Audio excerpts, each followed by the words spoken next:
it must look after those who are doing God's work. Hiyo ni moja. Tuko pamoja? Are we together here? Haya. Ya pili. Because you know we are in siasa kidogo, we must talk some siasa, governor. We have got a new government. And let us not fool ourselves, this government has inherited huge problems. Huge problems.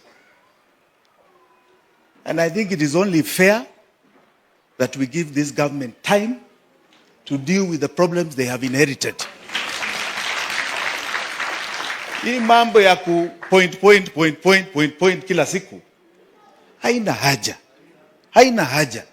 People here are in serious problems. People are hungry. Yes or no? People are looking for the most basic of needs. You have children out of school that have no work. You have homes with no money, no jobs. And don't be fooled by anybody. These problems are going to increase long before they get better. So brace yourselves. You have unga now at 200 to 250. Maybe by the end of the year it will be about 300. This time next year, 500. This is not just our problem, it's also a global problem.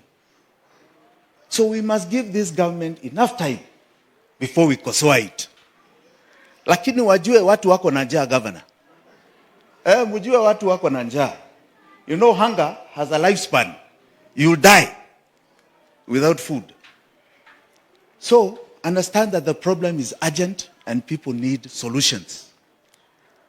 And in as much as I support collection of taxes, taxes do not form solutions. They do not. Those are responsibilities, but they are not solutions. What are solutions are ideas. Ideas. We have a terrible economy. And this is a time now when all the ideas should be put in a basket to boost. In fact, people need a stimulus. Stimulus. When Kibaki got in, and in as much as some people are saying the economy was very bad that time worse than now, it was not. Moi did not leave debt for us to continue paying. This government the previous government has left debt that is taking away 65% of its revenue. So we have debt that is continuing the next 10, 20, 30 years. Shida. So the problem here is very deep. So, we need stimulus. When Mwai Kibaki got in, he had a very good stimulus program. He said free primary education.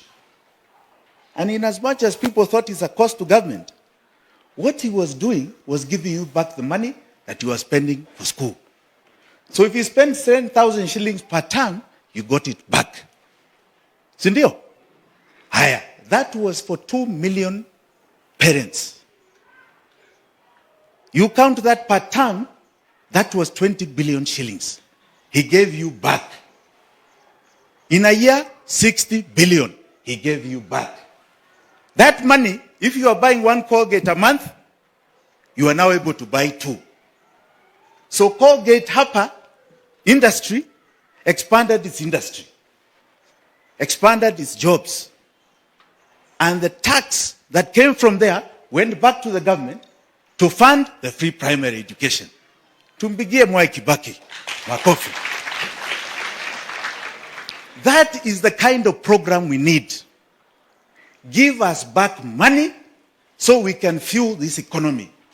And these are the ideas you should be looking for. Not coming to take from us. Hatuna hiyo pesa. Hatuna.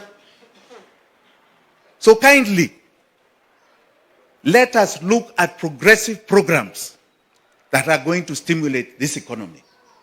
But I want to thank the government for one major thing they've done. Kuna kitu inaitwa reforms of police.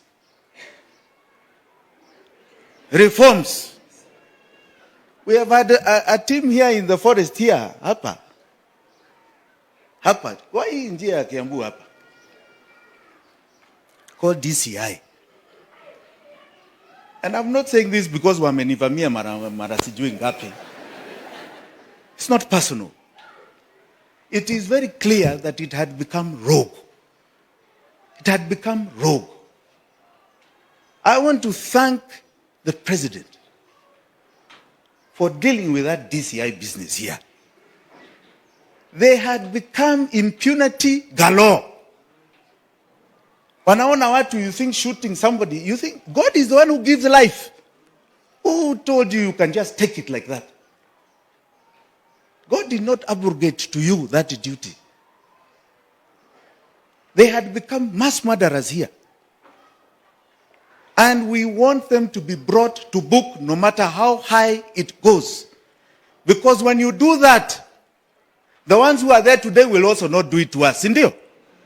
Because you are dealing with something called impunity. So we want to encourage the government to continue doing what they are doing. Wachana na watu ambao wanapiga kelele. Waendelee na hiyo msako ya impunity. Whoever has done wrong to Kenyans and his fellow Kenyans, whether you are so-called an armed officer, you must be put before those courts and judged. You face the full force of the law. That is what we want, and we want to thank the government for initiating it. Don't stop. Continue. Don't be discouraged. Continue. And my last point. See what I mean?